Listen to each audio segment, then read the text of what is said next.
Islamabad police का PTI अरकान के खिलाफ पार्लियामेंट हाउस में ऑपरेशन। पुलिस ने पार्लियामेंट हाउस में पनाह दिए तमाम पीटीआई अरकानी असम्बली को हिरासत में ले लिया। जैन कुरैशी, आमिर डोगर, शेख वक्कास अकरम, अवैस अहमद चट्ठा, सैयद शाह अहमद, हामिद रजा, यूसुफ खान, मौलाना नसीम शाह और अहमद शाह खटक गिरफ्तार। इससे कबल पुलिस ने चेयरमैन पीटीआई बैरिस्टर गोहर को गिरफ्तार किया। शेर अफजल मरवत और शुएब शाहीन भी गिरफ्तार। रुकने कौमी असम्बली जुबैर खान भी गिरफ्तार। पार्लियामेंट हाउस से निकलते हुए गिरफ्तार किया गया। विफाकी पुलिस ने बैरिस्टर गोहर और शेर अफजल को पार्लियामेंट हाउस के बाहर से गिरफ्तार किया। जरताज गुल पार्लियामेंट हाउस से निकलने में कामयाब रही। सियासी जमातें एक दूसरे के साथ बैठें, सियासी जमातें आपस में नहीं बैठेंगी तो कौन बैठेगा? बैरिस्टर गोहर की गिरफ्तारी से कबल गुफ्तगू।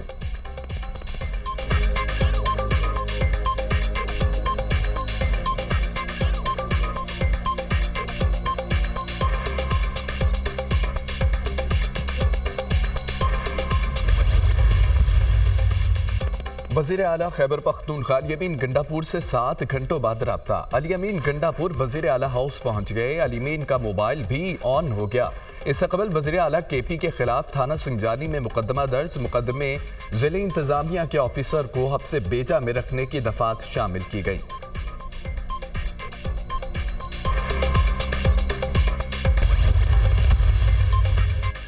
आईनी तरामीम की मंजूरी का कड़ा चैलेंज। वज़ीर आज़म का इत्तेहादी जमातों के अरकान पार्लियामेंट के एजाज़ में शाया। वज़ीर आज़म ने तमाम अरकान को मुजव्विज़ा आईनी तरामीम पर एतमाद में लिया। कौमी असम्बली और सेनेट के रवां इजलास में तरामीम पेश करने पर इत्तफाक। वज़ीर आज़म ने तमाम अरकान को इस्लामाबाद में मौजूद रहने की हिदायत कर दी। हुकूमत को मौलाना फजल रहमान की भी हिमायत हासिल। ज़राए का दावा, पीटीआई के जलसे में जो कुछ हुआ इंतहाई अफसोसनाक है। नासिबा जुबान इस्तेमाल की गई जिसकी जितनी मजम्मत की जाए कम है। मुआशी टीम की मेहनत की बदौलत मुईशत तरक्की की जानिब गामजन है। अगस्त में महंगाई की शरह 9.6% पर आना हुकूमती इक़दामात का अक्कास है। मुईशत की डिजिटलाइजेशन हुकूमत की अव्वलीन तरजीह है। एफबीआर की मुकम्मल डिजिटलाइजेशन का आगाज अहम संग मील है। दहशत गर्दी के मुकम्मल खात्मे के लिए पुरअज़्म है। वज़ीर आज़म की अरकान से गुफ्तगू। इत्तेहादी जमातों के अरकान पार्लियामेंट का वज़ीर आज़म की क़यादत पर मुकम्मल एतमाद का इजहार।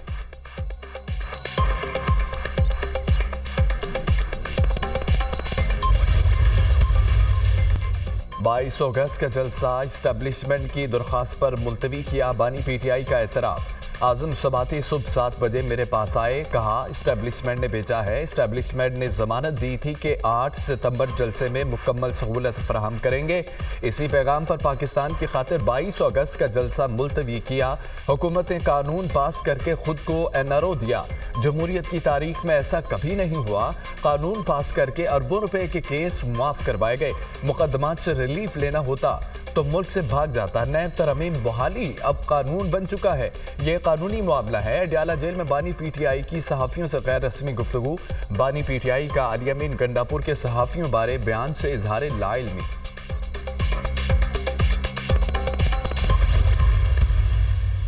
वज़ीर आला खैबर पख्तूनख्वा अली अमीन गंडापुर की सहाफ़ियों बारे नाज़ेबा गुफ्तगू। मुल्क भर के सहाफ़ी और सहाफ़ी तंजीमें नाला। सहाफ़ियों ने कौमी असम्बली और सेनेट इजलास से वॉकआउट कर दिया। पार्लियामेंट्री रिपोर्टर्स एसोसिएशन का वज़ीर आला अली अमीन गंडापुर से मुआफ़ी मांगने का मुतालबा। चेयरमैन पीटीआई बैरिस्टर गोहर और अपोजिशन लीडर उमर अयूब की सहाफ़ियों से मुलाकात। सदर पीआरए उस्मान खान और सेक्रेटरी नवीद अकबर का तहफ़्फ़ुज़ात का इजहार। अली अमीन गंडापुर के बयान पर तहरीक इंसाफ ने मुआफ़ी मांग ली। हम गैर मशरूत मुआफ़ी मांगते हैं। मीडिया ने हर वक्त में बेहतरीन काम किया, हमसे ज़्यादा कोई इसको नहीं सराहता। बहैसियत वकील हमें लोग कहते हैं कि आप कातिल का मुकदमा लड़ते हैं, लेकिन हमारा काम है कि दूसरा रुख भी दिखाएं। इसी तरह काम सहाफ़ियों का भी है जो दोनों रुख दिखाते हैं। बैरिस्टर गोहर की गुफ्तगू। वज़ीर आला अली अमीन गंडापुर और पीटीआई की जानिब से मुआफ़ी मांगता हूँ। वज़ीर आला अली अमीन गंडापुर खुद भी सहाफ़ियों से माफ़ी मांगेंगे। Opposition leader Umar Ayub. सदर लाहौर प्रेस क्लब का भी वज़ीर आला खैबर पख्तूनख्वा से माफ़ी मांगने का मुतालबा। अली अमीन गंडापुर के माफ़ी मांगने तक मीडिया कवरेज का बायकॉट किया जाएगा। सहाफ़ी बरादरी को इल्ज़ाम देना किसी तौर पर मुनासिब नहीं। अली अमीन गंडापुर का दिमागी तवाज़ुन ख़राब हो चुका है। अरशद अंसारी की गुफ्तगू। चीफ जस्टिस काजी फायलीसा का मुद्दत मुलाजमत में तोसी लेने से साफ इनकार। राना सनाउल्लाह कह रहे हैं तमाम जजेस की मुद्दत मुलाजमत बढ़ा दी जाए तो आप भी एक्सटेंशन पर मुत्तफिक हैं। सहाफ़ी का सवाल, राना सनाउल्लाह को मेरे सामने ले आए। चीफ जस्टिस का जवाब, कहा कि मीटिंग हुई थी जिसमें Azam Nazir Tarar, justice Mansoor Ali Shah, attorney general मौजूद थे। इस मीटिंग में राना सनाउल्लाह मौजूद नहीं थे। बताया गया तमाम चीफ जस्टिस साहिबान की मुद्दत मुलाजमत में तोसी कर रहे हैं। मैंने कहा बाकियों की कर दें, मैं तोसी कबूल नहीं करूंगा। कानून बन गया तब भी मुद्दत मुलाजमत में तोसी नहीं लूंगा। मुझे तो ये नहीं पता कि कल जिंदा रहूंगा या नहीं। 6 जजेस के खत का मामला समाअत के लिए मुकर्रर क्यों नहीं हो रहा? सहाफ़ी का सवाल, चीफ जस्टिस ने कहा कि 6 जजेस के खत का मामला कमेटी ने मुकर्रर करना है। मुकदमा नहीं लगा सकती, अब कमेटी लगाती है। इससे पहले चीफ जस्टिस की मंजूरी के लिए कॉज लिस्ट हफ्ते की भेजी जाती थी। वो दिन है और आज का दिन है। कॉजेज मेरे पास नहीं आती, उसकी मैंने शक्ल भी नहीं देखी है। पहले कहा जाता था कि मुकदमे लगने से पहले हमें पता है कि फैसला क्या होता है। अब तो मुझे खुद पता नहीं होता है कि मेरे साथ दाएं बाएं तरफ जो लोग जज साहिबान बैठे हैं वो क्या फैसला करेंगे। मुझे खुद पता नहीं होता कि मेरे दाएं और बाएं बैठे जजेस क्या फैसला करेंगे। पहले तो बेंच बनते ही इल्म हो जाता था फैसला क्या होगा। चीफ जस्टिस मुकदमा नहीं लगा सकता, कमेटी मुकदमा लगाती है। प्रैक्टिस एंड प्रोसीजर बिल के जरिए ही मुकदमे लगाए जाते हैं। माजी में कॉज लिस्ट चीफ जस्टिस को भेजी जाती थी।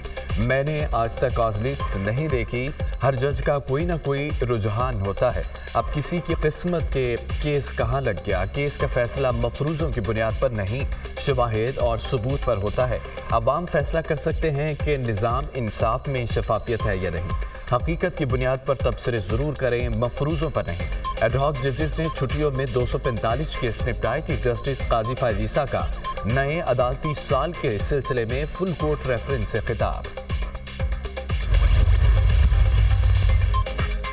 नया तोशाखाना रेफरेंस एहतसाब अदालत के दायरे इख्तियार से निकल गया।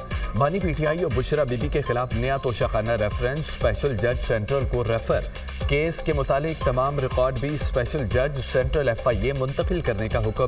FIA के स्पेशल जज सेंट्रल जमानत समेत तमाम उमूर देखेंगे। नैब तरमीम फैसले के बाद रेफरेंस की समाअत मेरे दायरे इख्तियार में नहीं। करप्शन एक्ट 1947 के तहत मेरी नज़र में ये जुर्म बनता है। एहतसाब अदालत के जज ने 2 सफ़ात पर मुश्तमिल तहरीरी फैसला जारी कर दिया। बानी पीटीआई अली मोहम्मद और दीगर ने फैसला अदालत में खड़े होकर सुना। फैसले की कॉपियां वकला को फराहम कर दी गईं। तोशाखाना 2 रेफरेंस की समाअत एहतसाब अदालत के जज मोहम्मद अली वराइच ने अडाला जेल में की।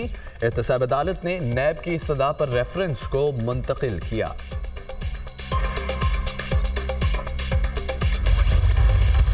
सेनेट और कौमी असम्बली के इजलास, अरकान की गर्मा गर्म बहस।